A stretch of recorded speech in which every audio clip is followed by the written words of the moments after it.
if this is better. Some days it does it, some days it doesn't.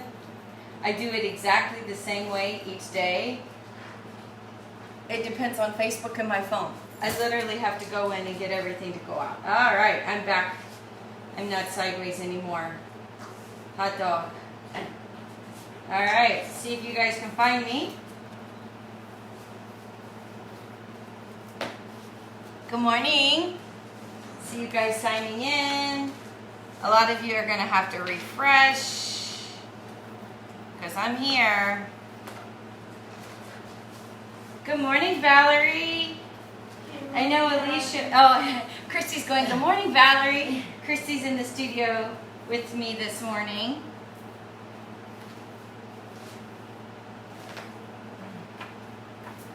Trying to find my notes where everybody signs in. Good morning, good morning. Only Valerie has found us. Good morning, Barbara. I am happy and I feel good. Thank you for asking me. We'll see if Alicia can find us. There's Alicia. Yay! Just had to reset. I have to find my 8-limb handout, which is here. Okay.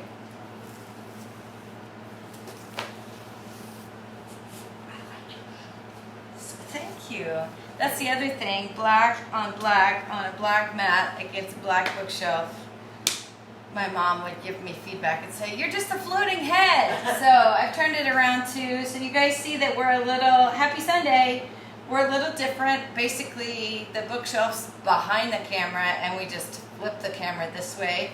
So this weekend is a teacher training weekend for me. I have students that come that are learning to be yoga teachers. It's our first weekend back. For me, this is day number 41 teaching online. And we just got back. We've been out a month. And they're coming later, except for Christy, because she wanted to participate this morning. Giving everybody a chance to sign in. Got your coffee, Energized t-shirt yesterday. Oh, I can't wait to see it. I have my coffee. There we go. And no overflowing pot. And no overflowing pot. I even got up early enough to make a quiche this morning. And fresh squeezed orange juice. And Death Wish coffee. If you guys haven't seen it, it's a black bag. It has a skull and crossbones on it. And it's literally called Death Wish coffee. It's the most highly caffeinated coffee that you can buy. So I bought it. All right. Good morning, Kay. So it's Sunday. And Sunday we do a little more learning to kind of broaden your practice. We've done relaxation techniques. Last week we did the 61 points during Yoga Nidra. We've done pranayama. We've done meditation. We've done mudras. We've done yin. That's 5 Sundays right there, you know. Yeah. So today we're going to do a little more learning. And then we're going to start putting a lot of those pieces together. So we're going to be on and off our cushion a little bit for meditation. We're going to have a short meditation for short practice, short learning. Waiting for everybody to come on here. Yeah, I'm an overachiever for sure. I wanted food to be ready when they got here because as soon as I'm done, they'll be here and it'll be time to learn. We're going to Skype. You guys that are joining me here all know Lindsay Samuels, my friend that travels the world and teaches in India and in France and in Mexico. Well, we're Skyping her in this morning to be able to take a class with her. So I had to have everything done before class. Good morning, Janet. All right, it is here we go. Much better. It's 9:08, so we should get started. So, yoga. When I say yoga, everybody just immediately gets this picture in their mind, other than the folks that have been coming with me for years. Like Barbara, who's on here, she started with me in 2004 when I started teaching. Wow. Wow, right? 16 awesome. years, I guess, we've been together. We grew up That's together. awesome. Yeah. So when you hear yoga, it's very mainstream now. It wasn't then. You get this picture in your mind of women mostly in stretchy pants, gorgeous women, latte, yoga mat. That's the Western view, right? And then if we think of an Eastern view, then immediately switches to only men, orange robes, turbans, beads, or looking homeless by the Ganges. There's this disconnect where it's not in my normal household, or we get this challenges. Well, this is a Hindu culture and I'm Christian. No, truth principles. That's all this is. It's just truth principles. So, especially in the West, and what we typically do is we practice asana. Asana are those poses that help keep our body active. That is only one of the 8 limbs or 8 steps, if you want to call them steps, of yoga that Patanjali wrote down in the Yoga Sutras. And the asana was just to keep the body healthy, to keep it energized, and I think it's free of tension is how it translates, or free of stress, something like that, where there's this place where you can find effort and ease so that you can sit in meditation and kind of just reflect on the life that you're living. So your thoughts may be, okay, well, if that's step 3, did I miss some steps? Well, you didn't miss some steps. There's 8 steps. There's 8 limbs of yoga. And people typically start with asana. That's the gateway, because you can feel it, you can touch it, you can see it, and that's a good place to start. So this is how it typically works. People come to yoga because they got aches or pains. I'm not stiff, I'm overweight, I'm stressed out at work, or whatever. That's what brings them to yoga. That's not what keeps them at yoga. What keeps them at yoga is they go to this class, and then they feel better. They leave out the door. So they leave out the door, they feel better, they talk to their partners better, they sleep better, and then they're like, oh, yoga made me feel better. But it changed because their body felt better, it changed their attitude. And because their attitude was better, it kind of changes their thinking. And because the thinking changed, they're more interactive, more receptive to things around them. And so growth and change begins to happen because they feel better and change was easier. Maybe then their diet started to change, or maybe they started walking in nature, and then nature profoundly affected them. So we start with asana because that's the most accessible. It's that touchy-feely kind of thing. But what are some of the other limbs? We're going to kind of backtrack, and we're going to go over the yamas and the niyamas. So that's limb 1 and limb 2. Now, the first limb is the yama, and that's what deals with the ethical standards and that sense of integrity, focusing on your behavior and how you conduct yourselves in life. So I would say yamas are the universal practice that relates best to what we know as the golden rule. That's how I would say it. And do unto others as you would have them do unto you. So these are typically the rules that would apply to here, right? These are everybody here. I'm going to treat this person nice. I'm going to treat this person nice. Now, the integrity starts within here, but this is how you're going to interact and treat the world. So the first the first limb is yama, and it's broken down into 5 parts. And I'm going to give you the Sanskrit word and kind of the translation. So ahimsa, and you may have seen that tagline on stuff. Ahimsa means no violence, harm none.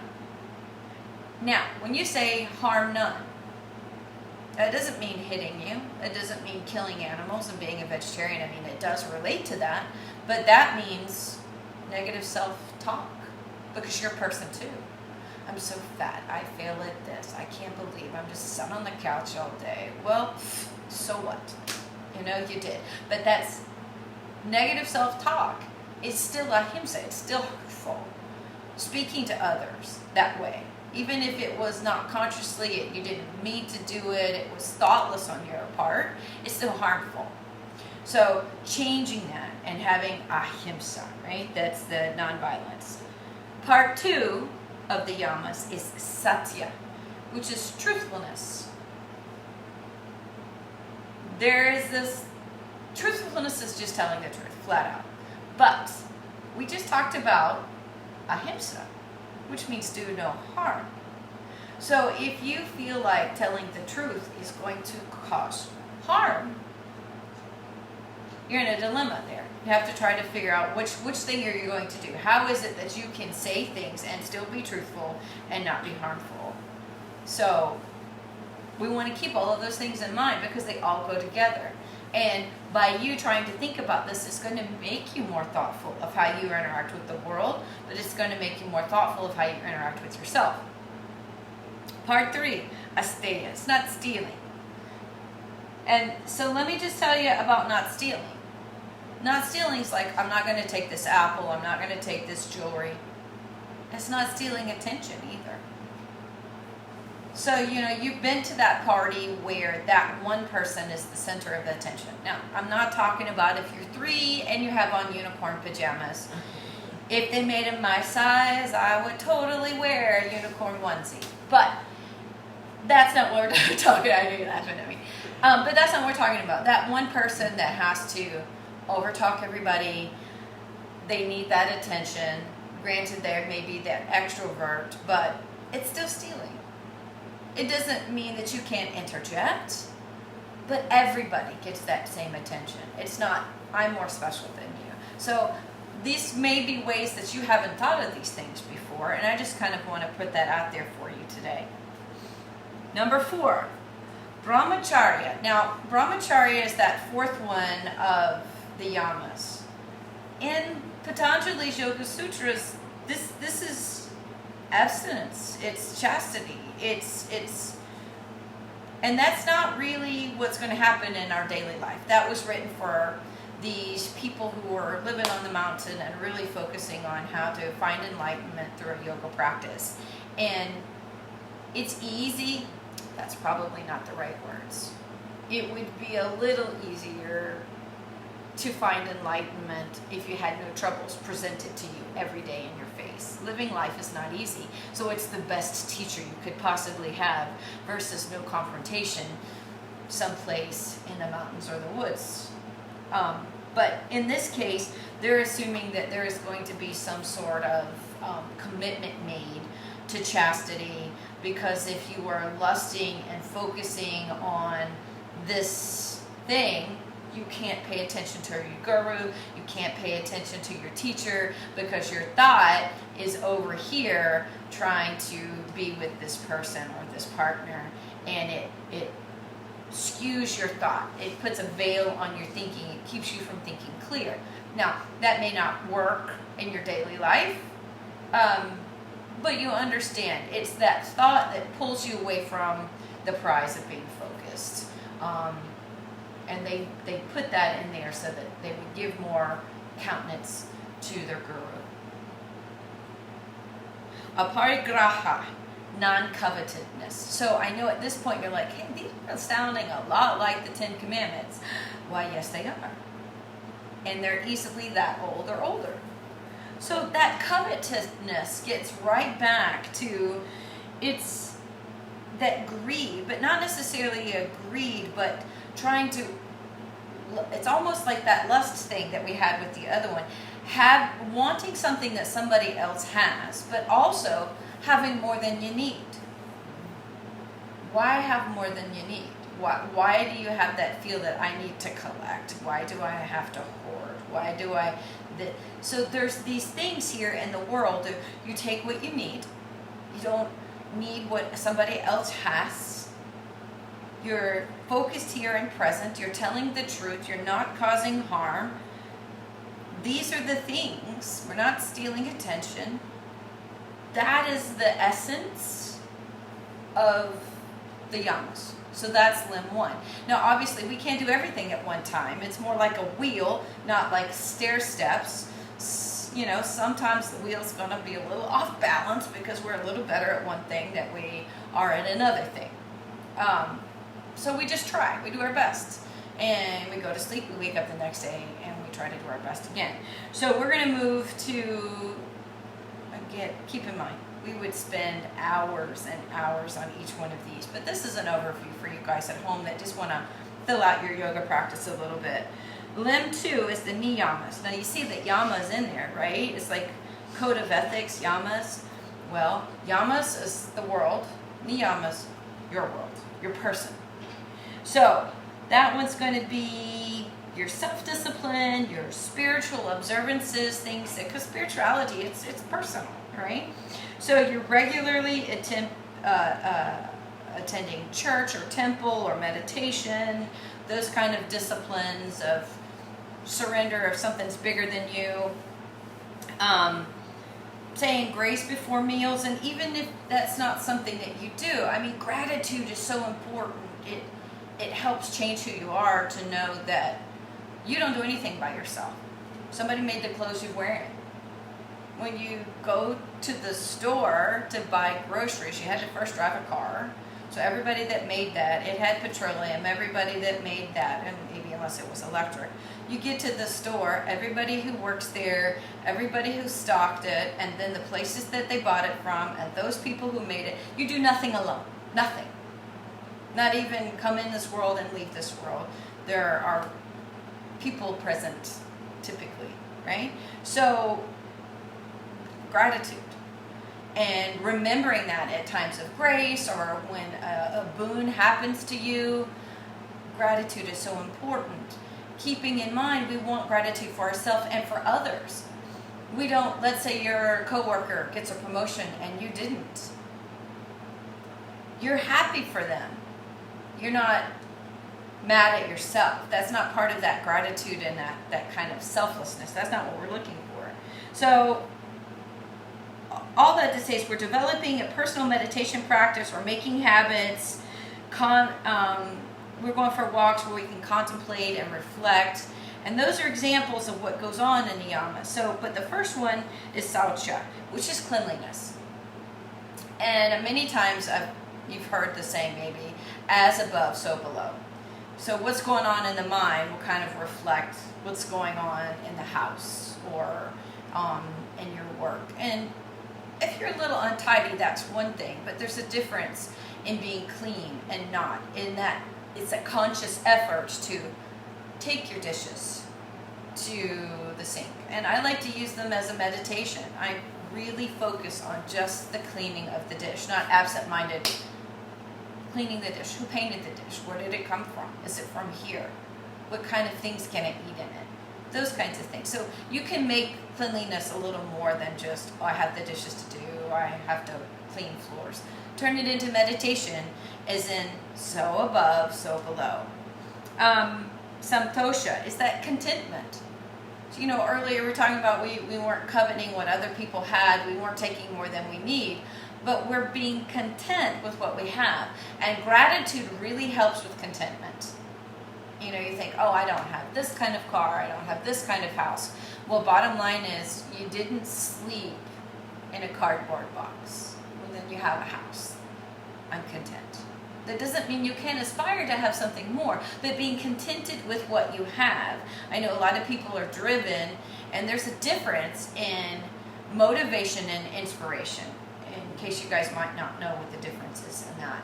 Motivation is kind of being propelled up, like your pants don't fit you, so you're motivated to lose weight because you're like, I am so fat, I need to do this, I need to go on a diet, blah, blah, blah, blah, blah, blah, blah. So you're motivated to lose weight and get in shape. However, you can be inspired by watching maybe a woman veteran who lost her leg run every day and walk with her kids and not have let it stop her, and she's out being active, and so that inspires you to be active. Not because you feel like you're slovenly because you're not, but because you're inspired because she is. So there's this pulling up. And I say that because when you're in that santosha, it's a contentment but that doesn't mean that you can't be inspired to do more. It doesn't mean you have to stay static. Tapas. Tapas is heat, spiritual austerity. Tapas is that regular discipline. I'm doing this every day. You know, I know some people in my running club, every day they get out and they run. That's their work. That's their discipline. That's where they're burning off stuff. That's getting the body energized. The mind has a chance to be quiet. You can reflect. It's a repetitive, daily, almost like ritual. You can do that even like cleaning. You know, we do that already, like brushing our teeth or scraping our tongue or things like that. But that ritualistic, I'm doing something, I'm burning it off. It's the work, it's the yoga practice, it's the run, it's that being involved, that activity in that body and in the mind. Svadhyaha, and that's sacred scriptures and oneself. So you always want to try to know that there's something higher than yourself. So you're always trying to study a little bit. So maybe if you're Christian, it may be reading scriptures. And maybe you're not Christian or Hindu or any type of religion at all. Maybe it's poetry. Maybe it's some wonderful poems by Rumi, who was a great Sufi. Anything that kind of helps you reflect or feel an emotion, or feel something that's more than yourself, or help you connect to other people, or that gets you out of this space. And I don't want to say disconnect, but kind of disconnect from your normal world. Kind of like logging off, right? Log off, go for a walk, listen to poetry, read a book, try to learn more. And then Ishvara, Pranadhara. We are trying to surrender to God. And I don't like to even use that word because I really don't want this to feel like it has a what's the right word? I can't even think of this word right now. I try to always say these things very politically correct because you don't know how we're all different, and that's amazing, and that's what makes life have this diversity. But I don't want this to feel like there's any type of denomination here. God as in source, as in something bigger than you, something that caused the flowers to bloom this morning. And if that's Mother Nature, great. If that's the goddess, great. If it's God, Yahweh, Allah, whoever, that source, being able to surrender to it and know, okay, that divinity or that spark is in here. That's part of the namaste. Like, I bow to the divine in you, and you bow to the divine in me. As in, we're animated. You know, I know that I am living and the cup is not. Right? So that sentient being, that animation that's in me, is put here by divine. Either whether that's divine nature, if that's what you feel like, or divinity, but something made me living. And that living is a divine spark, right? And we have to surrender that we're more than that. Now, I know that seems like a lot, and it is a lot. That was unpacking the first two steps or limbs of yoga. So there's the yamas, that's how you work in the world to other people. The niyamas is how you are treating yourself or your self-work. And that's a whole lot of stuff, right? And so asana would be third, which is what we've been doing for 41 days. And then the next one would be pranayama, which we've done a couple, so breath work. And so we're going to keep working through that because we've also done meditation. But I kind of want to tie up our practice today by doing a little bit of the things that we've done over the last 5 weeks. So we're going to put our notes together. I don't know if you guys took notes or if you feel like, oh my gosh, let me get this cocktail napkin and write all this stuff down. Good morning, you guys. Everybody's joining in. I really appreciate that. So we had a chance to learn. Maybe we call it Scholarly Sunday instead of Self-Care Sunday. And so what we're going to do now is we're going to do a little bit of practice and then a little bit of meditation And then we're going to go on with our Sunday because we have lots to digest from the stuff that we learned today. So we're just going to kind of start with a mudra. So we're going to take that left hand. We're going to put the back of that left hand on the heart. We're going to take that right hand and put it in, and we're going to hook those fingers and pull. And this pulling is opening the heart. But this is Ganesha Mudra. When you're going to start anything and you want it to be auspicious, whether it's a wedding or you're buying a house or you're making a big business deal or something as simple as just opening a new park, they will dedicate in India to Ganesha. We're still pulling, we're still aware. Ganesha is that elephant-headed god. I know you guys have all seen the picture. And what he does is he removes obstacles out of your way. And if he can't move those obstacles out of the way, he helps you with the path to get through there. And it's just kind of fun to do this, as in to dedicate that. Now you can totally do it. Keep those elbows up. She's in the studio and she's like, oh, keep those elbows up. We're working through the chest and back. And if that's not something you feel comfortable with, just doing this is going to open the chest and open the back. Doesn't matter, it can be Ganesha, it could be monkey paws, monkey fist, whatever you like. But I like the fun and the tradition of dedicating a practice to Ganesha just to kind of get those obstacles out of the way. Really gets the body warm. My shoulders are already getting really, really warm by doing this. And we're going to release that out. Lots of work, right? We're going to rotate those shoulders. Hoping for that good practice. We're going to roll those shoulders forward. Nice. Lift them up by your ears. Let them come down. Lift them up by your ears. And come down. We're going to do circles here. Trying to get the waistline warmed up.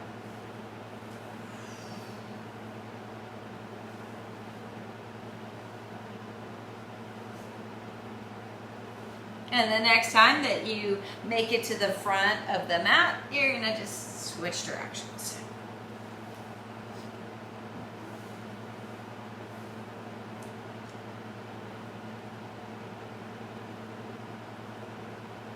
And the next time you make it to the front of the mat, we're going to sit up. I'm sliding off mine. We're going to let those hands come out and up. Nice big stretch. Really lift that chest, open that heart. And turn to the right.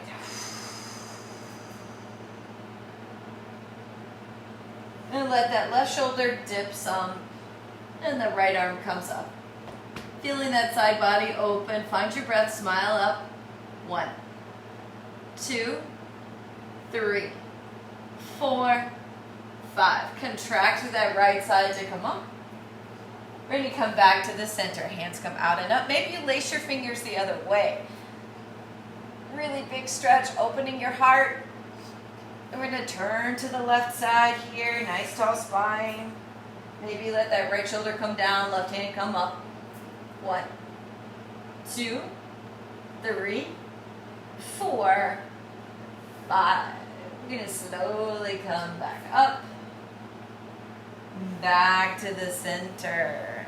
We're going to let that belly come forward and back. Forward and back. When I'm teaching little kids, I call this getting the wiggles out. Forward, which you have to before meditation, and back. Forward and back. One more time. Forward and back. We're going to sit up nice and tall. Hands come onto the shoulders. So the 4 fingers in the front, thumbs in the back, and we're just going to start this twisting. It's going to help with the digestion, side body. It's going to get the movement through the lymphs. We're going to smile, working through that body.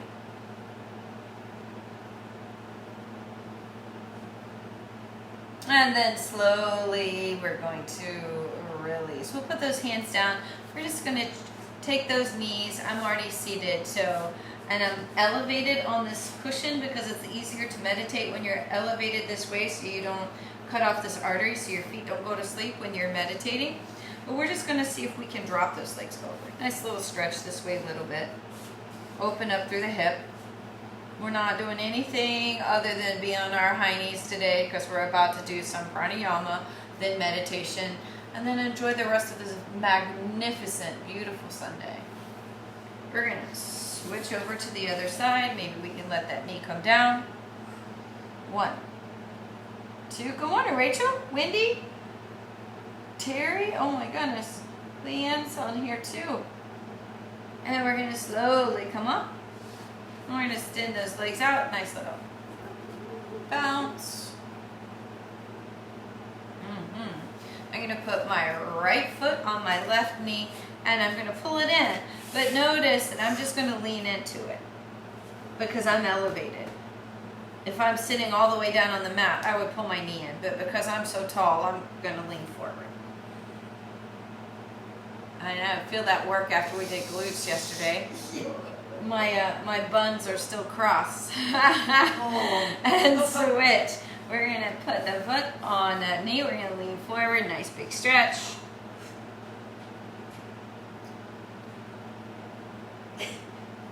And then come back up. Nice work. Maybe a little bounce for you guys. And then we're going to gently release. Now that we've released here, we're just going to settle in. Now you're going to sit comfortable, maybe elevate the glutes. We did a little work, got our wiggles out. We gave our brain lots of food. And so now we're going to just breathe. So I want you to close your eyes and I want you to turn the palms down right now because I want you to feel anchored to the cushion. Finding your breath here. No, we're going to do easy breath or Durga breathing. No ujjayi, just focused breath. Notice your own breath.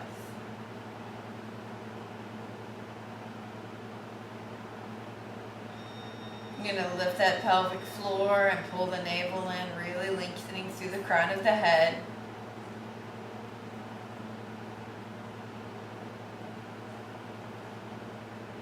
Now see if you can take a 4 count inhale and a 6 count exhale. So try that. Inhaling. 1, 2, 3, 4. Exhale. 1, 2, 3, 4, 5, 6. Let's try that one more time. Inhale. 1, 2, 3, 4, 5. Exhale. 1, 2, 3, 4, 5, 6. I got off on my inhales and exhales. So we're just settling in. Find your breath. And we want the shoulders to go back so that they sit over the pelvis. We have good communication of the spine. We're settling in. The warmth of the hands help us feel connected, rooted to the ground, tall spine. So we moved the body, got out the wiggles. We started bringing awareness to the breath. We're now going to turn those palms over. And we're going to put the index finger and the thumb together. That's Gyan Mudra. That's the most common mudra that you'll see pictured. So we're going to add that into our practice today. It's just the tip of the thumb and the tip of the index finger. Let those arms be soft. Find your breathing.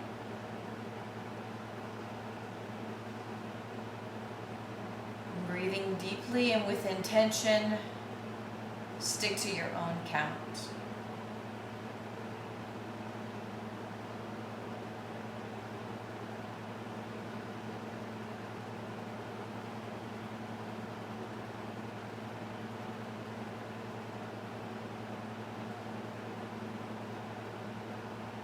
Now from here we begin to see that small bead of white light behind the heart. When we inhale, it expands and grows.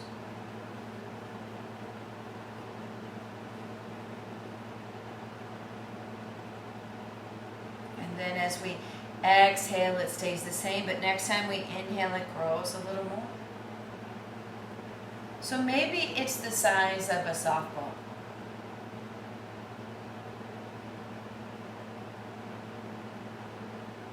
We inhale a little more. Maybe it's the size of a basketball or a beach ball.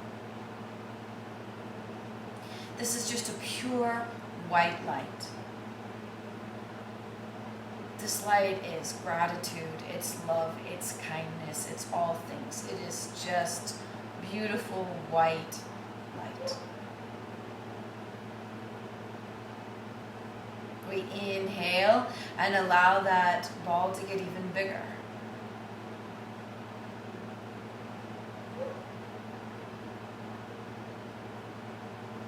We just exhale comfortably, but when we inhale, maybe this ball now is as tall as you are, and it's encapsulating you with kindness and compassion.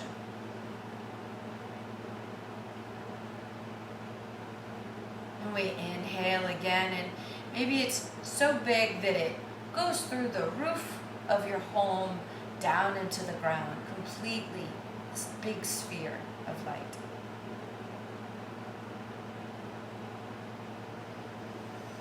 And you inhale some more, and it grows, and now it starts to encapsulate your home and your neighbor's home and your neighbors. So now they're surrounded in that love and that light and compassion and gratitude. It begins to change attitudes globally, but you have to start within. We begin to inhale and increase maybe to your neighborhood.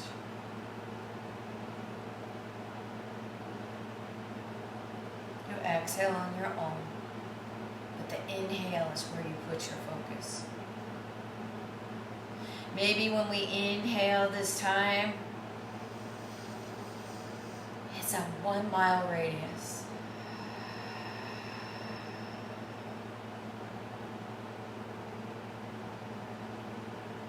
Maybe this next time, it encapsulates your entire city.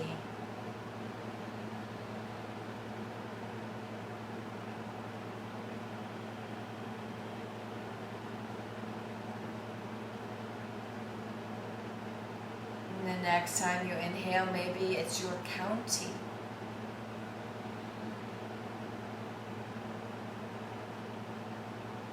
Think about how many things are inside that sphere now. Animals, people, minerals, all kinds of plants. All of them. Kindness, compassion, wellness, forgiveness.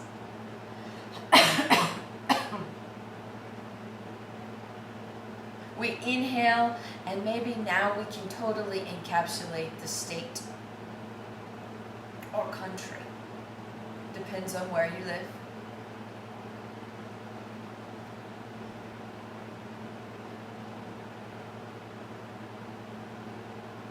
There's even large bodies of water in our sphere now. You can feel the water, feel the fishes, the other people joining you, the other beings in this space that vibrate to your resonance. And then inhale so much now that you can completely encompass the planet.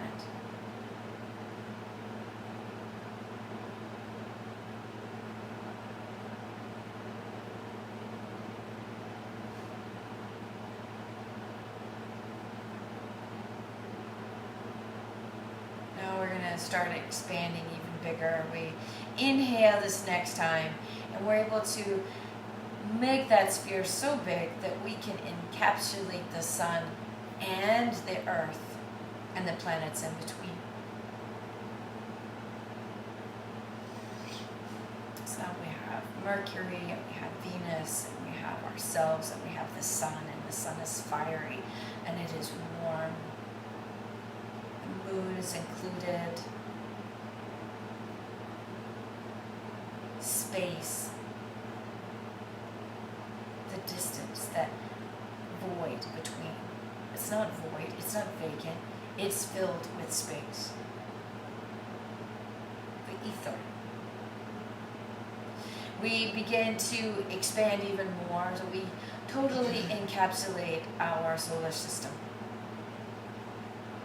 It's much bigger than us, but it still exists, and because it exists, we do too.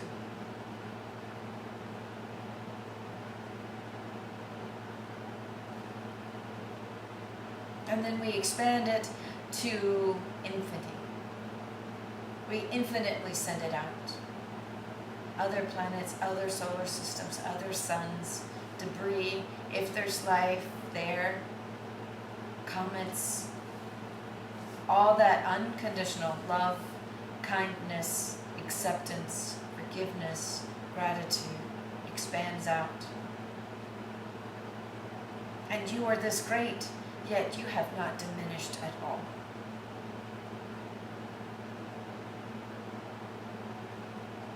Sit in that space.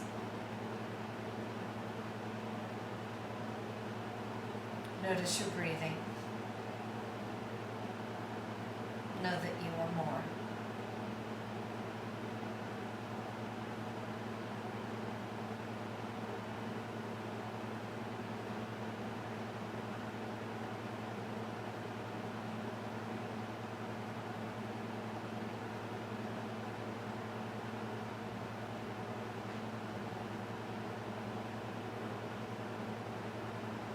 Now, we sit here, we feel that work, we feel the breath.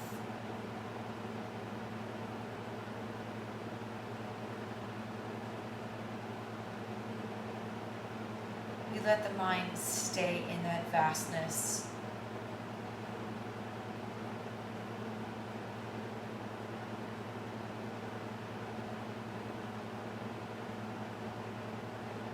Just breathing.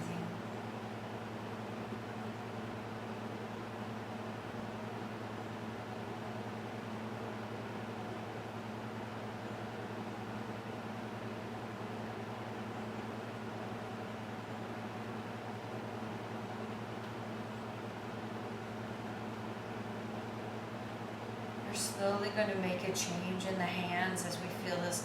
We're going to bring those palms to the heart.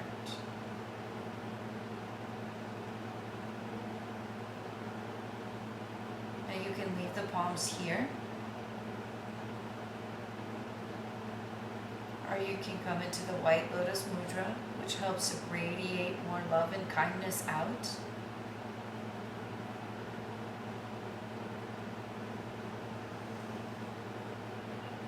We feel that breath. We feel how small we are, but how vast we are at the very same time.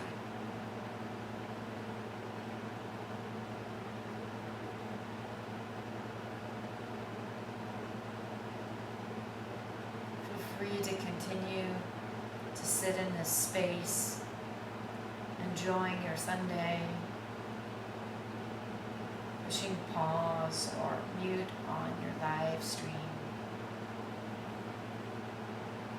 Or you can come back to this space with me by allowing those hands to come back flat together.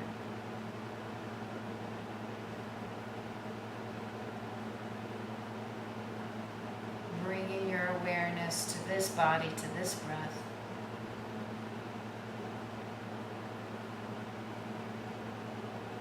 Simply close with an Om. If you're comfortable, inhaling.